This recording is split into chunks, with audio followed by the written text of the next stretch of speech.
This is the Dodgers Postcast, your instant game reaction for the Los Angeles Dodgers, part of the Locked On Podcast Network. Your team every day. Well, hello. What is up? Welcome to the Locked On Dodgers Postcast on the Locked On Dodgers YouTube channel. Place to hang out when every game is done. And this one's been done for a while. Even though the Dodgers tried to rally and show a little bit of life, they could not. I am Pete Fox, covering sports in LA dating back to 2007 for ESPN LA and NBC Sports Radio. Today's episode of the Locked On Dodgers Postcast is brought to you by FanDuel.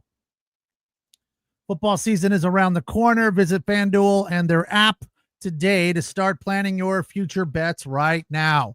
Well, that was a steaming pile of dung, if you asked me. Roy says, Pete, get ready for the panic. Enjoy the ride. It's frustrating, but we'll keep fighting. It's baseball. I agree with all of that, Roy, but I'm hot. I am hot right now. I feel like Dave Roberts did yesterday, right? Dave Roberts said some stuff in the postgame yesterday that was somewhat surprising, and but all very accurate and right on point. Sorry, I feel like I'm off kilter here. And I have a Cubs blanket for those of you listening that I've done my best to hide right behind me on a couch in the back. And I'm sure people are going to be like, oh, Pete's a Cubs fan. Now, we were at a Cubs game last summer or whatever, and it was freezing cold. So we, maybe it was 2 years ago now, we bought blankets just kind of spur of the moment to stay warm.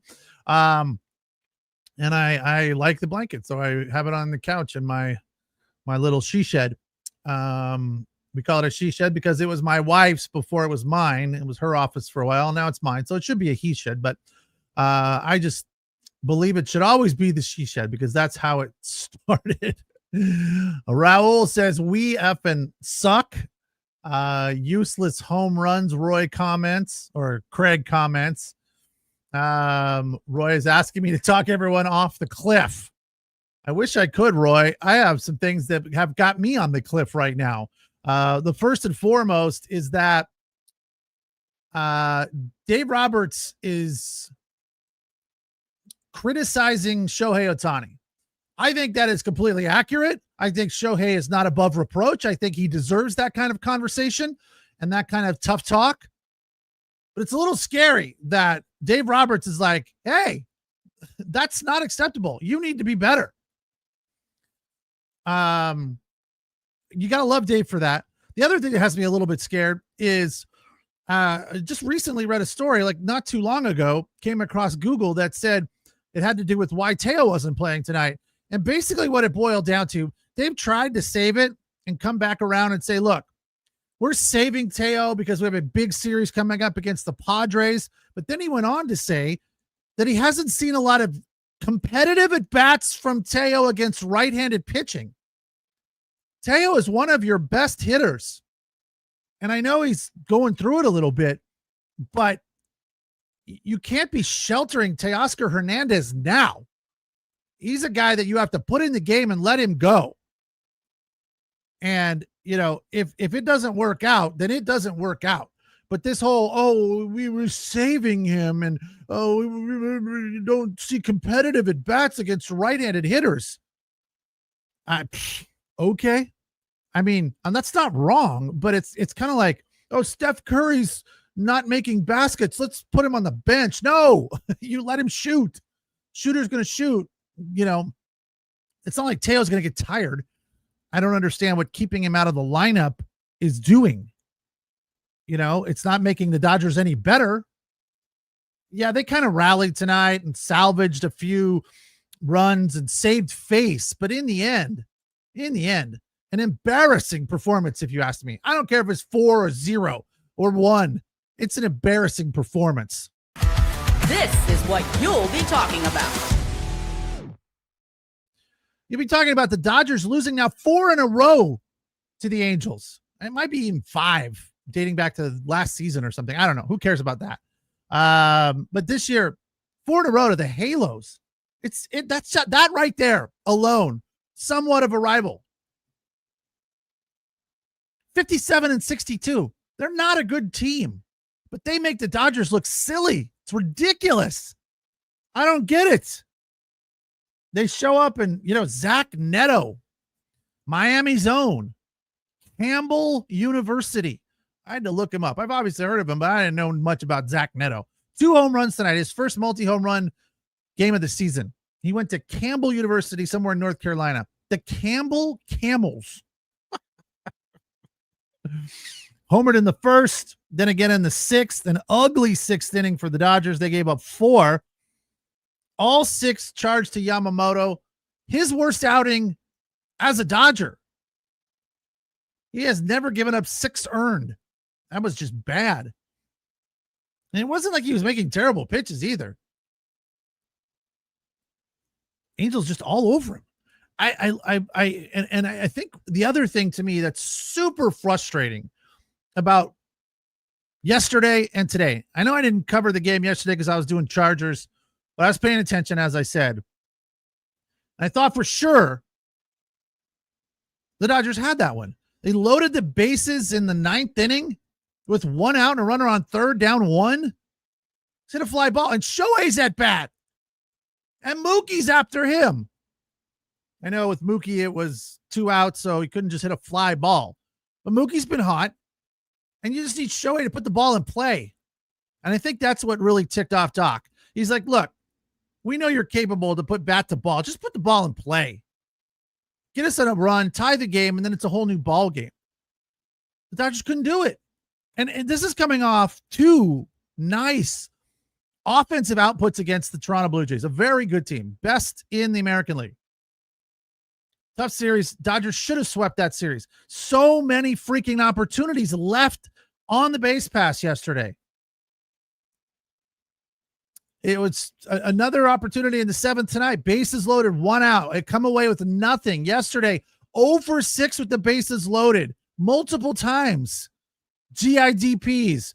Freddie walked twice with the bases loaded. They couldn't get a hit with the bases loaded. Virtual can't even hit a sac fly. I know it's harder than it sounds, but if you go up with the right approach and the mindset of, hey, I'm not trying to hit a grand slam, I'm just trying to put the ball in play, things happen. But you know damn well Shohei Ohtani does not have that mindset. He's not up there just trying to hit a sac fly. He's up there trying to go deep every time. It's been better of late. Yes, his swing has been a little bit more compact, little less all or nothing. But lately, I mean, the fact that it's been better for him is something. But I think what is frustrating right now to me, and probably to you guys as well, coming off those first 2 games, what happened last night in a loss that the Dodgers really should have won. So many runners left on base. I think I heard 16. Let me double check that, because whatever it was embarrassing as well. And they needed that one, a sweep with all those opportunities. And they're trying to put a positive spin on it by saying, well, 16 runners left on base. That's insanity. 1 for 10 with runners in scoring position. That is not what championship quality teams do. That is not what contenders do. You have to be better than that. And I think that's what Dave Roberts' point is. We as a team have to be better. 2 good games is great. But when you finish the series with a stinker like that and then back it up with a stinker like tonight, I mean, it's Bull Durham time. It is throw the bats on the floor in the shower. 1 Mississippi, 2 Mississippi, 3 Mississippi. You lollygag the ball around the infield. You lollygag to first base. What does that make you? Lollygagger, sir. That's what the Dodgers need. That's what Dave Roberts needs to do. Throw some bats on the floor in the shower. I know I use that analogy all the time, and I used it last year many times. I haven't yet this year because I really haven't felt like they needed that. But this is where they are right now. The Padres are on their backside. 1 game back now. 1 game back. After the Padres beat the lowly Giants tonight, Dodgers with a loss. It's 1 game. Now, all of that being said, sure, if the Dodgers fall behind the Padres in the West, they still more than likely make the playoffs. It really have to be a historic unraveling for them to not make the playoffs. And coming into the postseason as a wild card team might be great for them. We don't know. But the way that they're playing with this inconsistent, lazy sort of it's all good sort of thing and no urgency, especially against a lowly team like the Halos, who seem to find some new energy when they play the Dodgers, which that should piss the Dodgers off right there. You know, this is a rivalry to a certain extent. Although you look in the stands, how many Dodger fans were there at that game? The Big A was loaded with Dodger fans. Loaded. I was like, wow.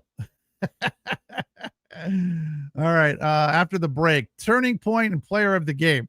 Player of the game. It's hard to find a Dodger that deserves any mention for player of the game, but we'll do it. And find out where this all went south for them very specifically, so we can go, yes, that is the moment when I started to be pissed off. It's the Locked On Dodgers postcast on the Locked On Dodgers YouTube channel, the place to hang out when every game is done. Don't forget to check out the Locked On Daily Dodgers podcast Monday through Friday with Travis Rogers right here on the Locked On Dodgers YouTube channel. Today's episode of the Locked On Dodgers postcast is brought to you by Game Day Hue. Game Day Hue makes clean, no-logo gear with team-inspired colorways. This is a term that I'm not familiar with, but I've heard it a few times since I first heard it on the Game Day Hue copy. So colorways, I think, is a new way of saying colors.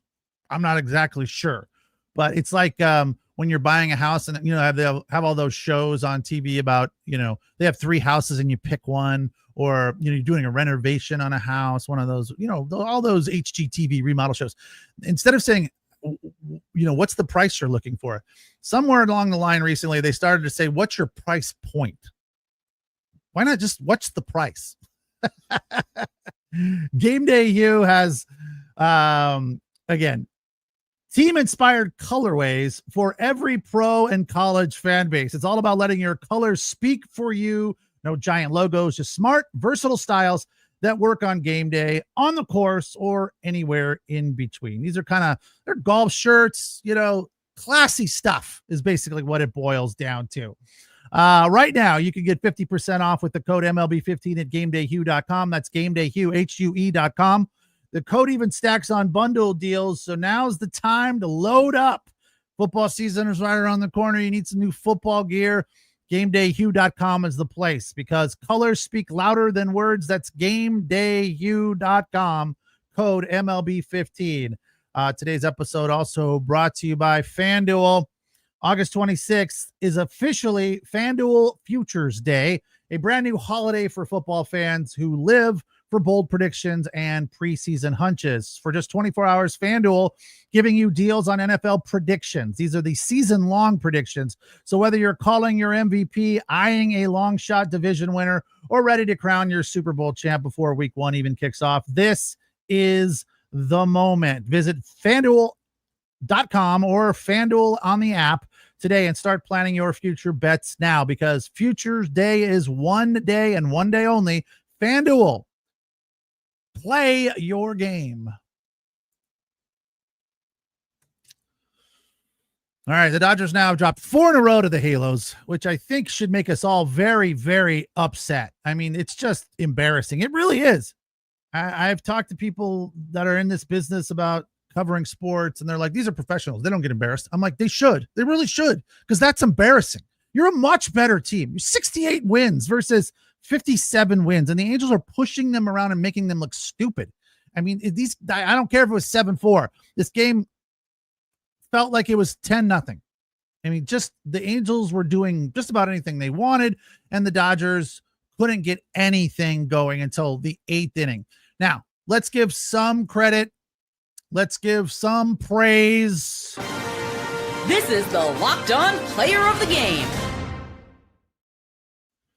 Shohei Ohtani hit home run number 42, his 100th home run in Anaheim. Not player of the game, though. Mookie Betts, 2 for 4. 1 run scored. Honorable mention, Will Smith, 2 for 4 as well. Max with a home run. That was a bomb. 3 RBI. Give him honorable mention too. Actually, hold on. Back up. Mookie does not deserve player of the game. It is Max Muncy. Max Muncy. 1 home run, 3 RBI. That's been red hot since returning from the IL. So Mookie, Will, all honorable mention. Max is our player of the game. As far as the turning point of this one, you'd really have to think it was that 6th inning when Neto homered to make it. No, that was later in the 5th inning. Sorry. When Moncada, Mike Trout, the single, those guys had 2 RBI each in that frame. And that's where it just kind of trickled away. It didn't feel like they laid it on the Dodgers at that point. It just kind of trickled away. The ball from Mike Trout was not hard hit. It just squeaked through the infield. So yeah, that's where it all kind of went south for them. The Trout single made it 4-0. Then Moncada made it 5-0.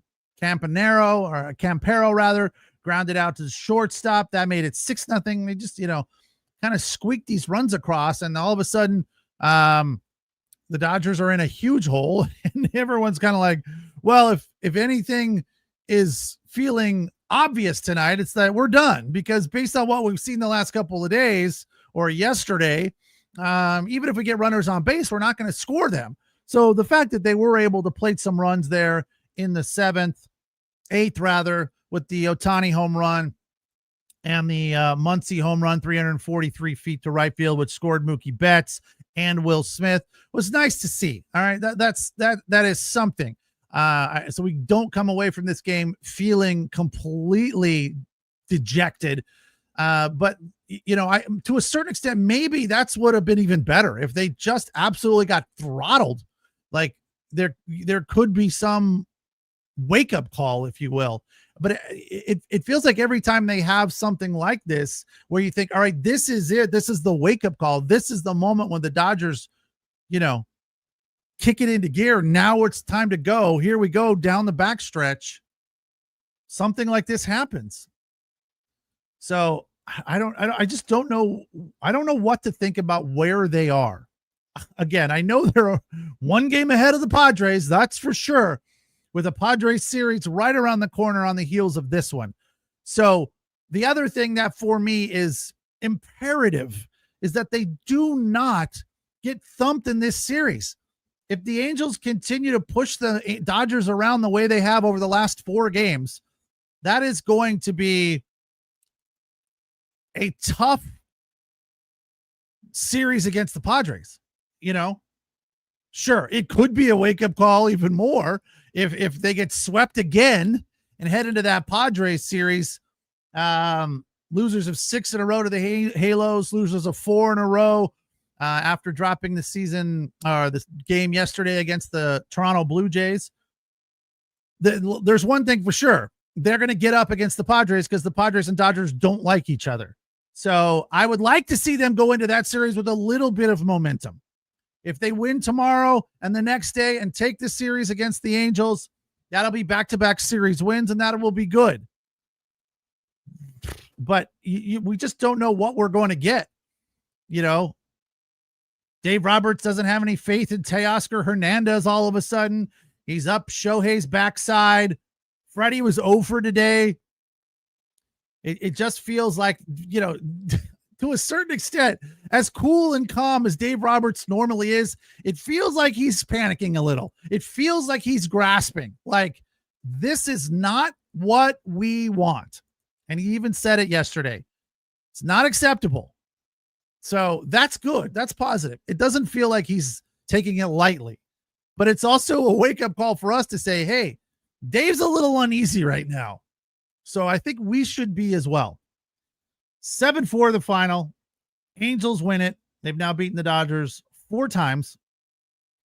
If you have any friends that are Angel fans, I'm sure if you haven't heard from them already, you will hear from them first thing in the morning. I know I will. Because my Angel friends after the sweep were like, can you freaking believe? And then the Angels went on a run after that. They won like 7 in a row or something. Can you believe the Angels swept the Dodgers? What in the hell? We can't.